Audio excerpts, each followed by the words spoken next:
Oh boy, here we go. We made a promise a long time ago that when we reached 100 subscribers, I'd be locked in the Gaming Gallery research room against my will, writing a script discussing Sneak King, a game I have a complicated history with. Now that we've reached 100 subscribers, the time has come. I am inevitable. Welcome to the Gaming Gallery. I'm your host for today, Lady Gyrudu, and today is a king-sized episode. We'll be discussing the development history of 3 Burger King games: Sneak King, Pocket Bike Racer, and Big Bumpin'. Let's get this over with. First of all, why do these games exist? Philip Oliver from Blitz Games, who's helped with developing a number of tie-in games such as Epic Mickey the Power of 2 or the Chicken Run video game, wanted to develop games using the Xbox Live service. Xbox Live Arcade portfolio manager Ross Erickson agreed to keep Philip Oliver informed of any potential companies seeking to develop tie-in games. It was around this time that Microsoft won an award for their involvement in the I Love Bees project, while Burger King won another for their Subservient Chicken campaign at the Cannes Awards. The two companies met at a show and discussed a promotional idea. The idea was to develop 3 Burger King games in time for the Xbox 360's 2006 holiday season. Erickson contacted Oliver about the deal, and Blitz Game Studios landed the contract to develop the 3 games. It's also believed that Burger King chose Blitz Games to develop the project due to their involvement in Fusion Frenzy, a popular party game for the Xbox. Something worth mentioning is that these 3 games would begin development in February 2006, with all of them scheduled to release in November of the same year, so that might explain the game's less than ideal quality. But believe it or not, the games actually ended up getting delayed by 2 months. 1 month was because of production difficulties, and the other was for quality assurance reasons. During the early planning stages, Burger King originally planned to release the games only through Xbox Live Arcade. However, Microsoft insisted that they would also release a version for the original Xbox, despite the fact that the Xbox 360 would have been out for a year by the time the games would be released. Not being forced into releasing a physical copy of all 3 games, Burger King decided it was best to release the games with forwards compatibility, meaning they were programmed as original Xbox games designed to also work on Xbox 360. This was done so the development teams didn't have to ship 2 copies of the same game, which greatly reduced the cost of producing the physical versions. Developing the games with the forwards compatibility was achieved by storing 2 versions of the game on the same disc. One of them could be read on the original Xbox, while the other on Xbox 360. Communication between Burger King and Microsoft remained strong throughout the development cycle, with project managers Chris Swan and John Travis holding daily meetings with Microsoft to assure the games held up to their standards. The first game we'll be discussing is Sneak King. In this game, players would take control of the king to sneak up on residents of a neighborhood, employees of a sawmill and construction yard, and random people at night downtown.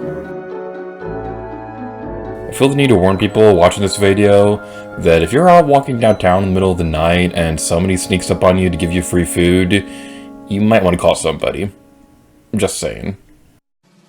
Anywho, between the 3 games, Burger King themselves had the most to say regarding Sneak King's development. While the developers, for the most part, had free reign over creative control, they were limited on the king's portrayal in the games. First, there was only one king. This actually caused the developers to scrap a couple of ideas. One idea was that the players would control Xbox avatars to find the Burger King crown, which they would use to transform them into the king. Burger King rejected this idea, saying they wanted players to directly control the king himself, not become him. The second limitation was that the king couldn't be in any danger. This caused the multiplayer mode to be scrapped, where one player would control the king making deliveries, while the other would set up traps to capture the king. The third limitation was that Burger King wanted the game to capture the feeling of the king's commercials, with Philip Oliver saying the following: Sneak King is derived by them, purely for their commercials. It was basically, here's our commercials, we have to have a video game about them. They threw in all their ideas, and we made it work. With these limitations in mind, it was decided to make Sneaking a stealth game, completely changing it from the original idea of it being a tile-based puzzle game. In order to best capture the king's movement, the king himself, or at least an actor dressed as him, performed motion capture work to match the closest animations possible to his portrayal in the commercials. One last bit of interesting trivia regarding Sneaking is the game contains 103,000 lines of coding, but only 60,000 lines are actually used for coding purposes. The remaining 43,000 lines were used for developer comments. Next up is Pocket Bike Racer. This was a Mario Kart inspired racing game where players could control everybody's favorite Burger King characters such as the King, Brooke Burke, Subservient Chicken, a guy dressed up as a Whopper Jr., some random employee named Winston, another employee named Christina, a biker, and whoever the heck Jolly is. While this game was obviously very inspired by Mario Kart, one feature that sets it apart was how Pocket Bike Racer handles items. Rather than randomly getting something from an item box, players would drive over cones to fill up a gauge. Lower ranking items offered better protection, while higher ranking items provided better offensive items. One other interesting piece of trivia is that one of the songs used in Pocket Bike Racer comes from a band called, and we're not making this up, the Dead Hookers Bridge Club. Yeah. Wasn't expecting that in a Burger King, weren't you? If you're wondering why we're not really talking about the unused ideas for this game, that's because there's really no information on this game's beta available online, and the same will be said about our third game today, Big Bumpin'. This was a bumper cars game where players could play as Burger King characters in bumper cars. Players could control nearly every playable character from Pocket Bike Racer in arenas such as the Icebox, a Broiler, the King's Cart, the Deep, and the Monsoon of Doom. Yeah, we don't have much to say about this one. Although it is worth mentioning that Big Bumpin' seems to be the games that the critics love the most, as it has the highest rating between the three games as of this video's release. With all three games finished, Sneaking, Pocket Bike Racer, and Big Bumpin' all launched in November 2006 for $4 each at Burger King restaurants. And according to Wikipedia, and again, I'm not making this up, you can read it for yourself, and as it gets changed after this video is being released, the games were considered to be such high quality that they were pulled from the Xbox Live Arcade. Whoever wrote that is my hero. That's all for today, but we're going to end this video a little differently than usual because I have a story about these games. Obviously, these games are considered by many to be of such high quality. So high in quality, in fact, that when I tried returning my copy of Sneaking to a used game store where I purchased it from, they wouldn't take it back, claiming they had no idea why they were carrying it in the first place.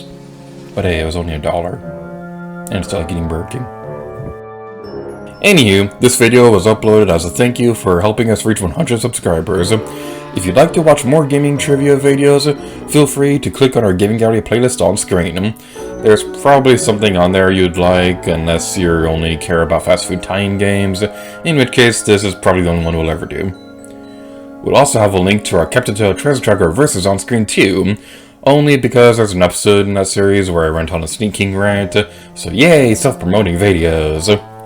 Thank you all for watching this episode of the Gaming Gallery. I've been your server, Lady Garrett, and remember that in our hearts, we are gamers.